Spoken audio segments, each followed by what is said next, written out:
So Samsung might be just a little antsy. I mean, after Apple released the iPhone X, it has some people thinking that Samsung better step up their game and give us something incredible. But personally, I think the opposite. I would rather Samsung not get too anxious, not do anything too crazy, and just simply stay the course, baby.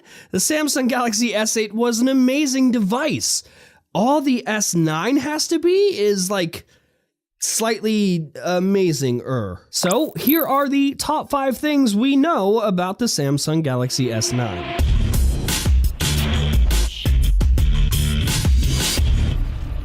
First up, let's talk about the release. The Galaxy S9 may be released around February or March. Personally, I'm leaning more towards Mobile World Congress. That would allow Samsung to get back on track and on schedule now that they've had time to recover from the whole, Note 7 debacle.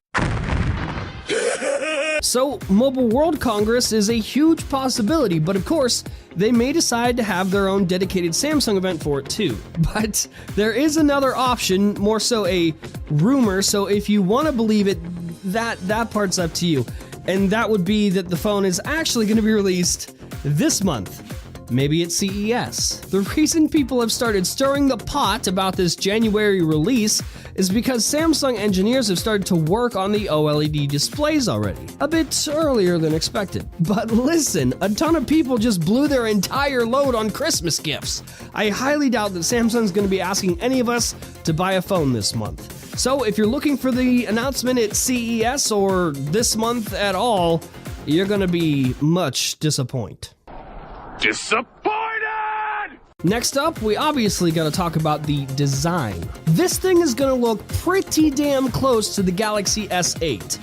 And I'm totally cool with that. There have been a few renders of the Galaxy S9, and it's definitely similar. But it's the back of the phone that's switching things up, and honestly, it makes way more sense than what they've done previously. For example, the fingerprint scanner is finally in a spot that doesn't make me want to punch a baby in the face. It's snuggled cuddly right under the camera lens. Good, because this sucks. Oh, something to mention, looks like that headphone jack is sticking around for at least another year. Now, renders of the Galaxy S9 Plus, those are a tad different, indicating that we may have a dual lens camera system on the back of the bigger model. Speaking of, let's talk about that camera. As mentioned, the S9 looks to have a single lens camera and the S9 Plus looks to have a dual lens shooter. And it makes sense, right? I mean, it's a good way to differentiate the two models.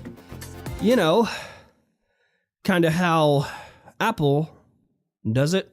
Of course, every time Samsung launches a new flagship, the camera is amazeballs. Always one of the best of the year. So obviously, we can expect Samsung to do the same this year. Some reports even state that Samsung is working on a sensor that can shoot 1,000 frames per second, which would be crazy, and also the highest frame rate of any smartphone ever. Next, let's talk about the display. The S8 really pushed the boundaries when it comes to edge-to-edge displays, and for the most part, I'd say it totally worked out. I mean, I think it's pretty safe to say at this point that more screen, less bezels is a pretty hot trend moving forward. So, if it ain't broke, don't fix it. There's been talks of them making the display a 21:9 ratio, but I think they'll just play it safe and go with what they know works. The sweet spot, the 18:9 ratio. According to leaks, the S9 will have a 5.77-inch display panel and the S9 Plus will have a 6.22-inch panel. For those of you paying attention and playing along at home, yes, those are the same sizes as the S8 and S8 Plus. Lastly, let's talk about software. Developers, developers, developers, developers, developers, developers, developers, developers, developers, developers, developers, developers, developers, developers. Yes!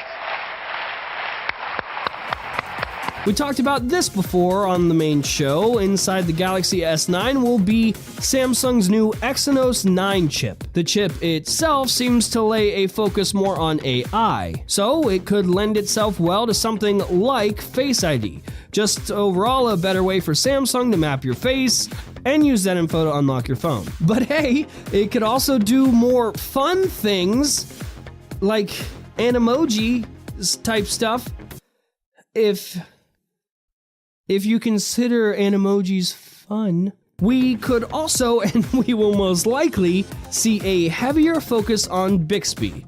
Of course.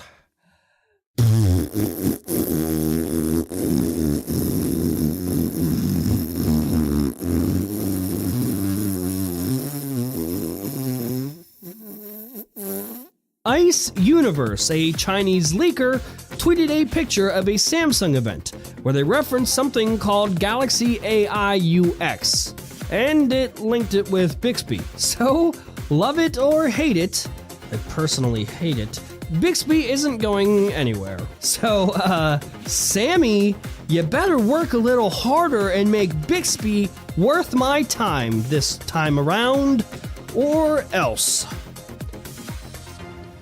Or else I will still buy the phone.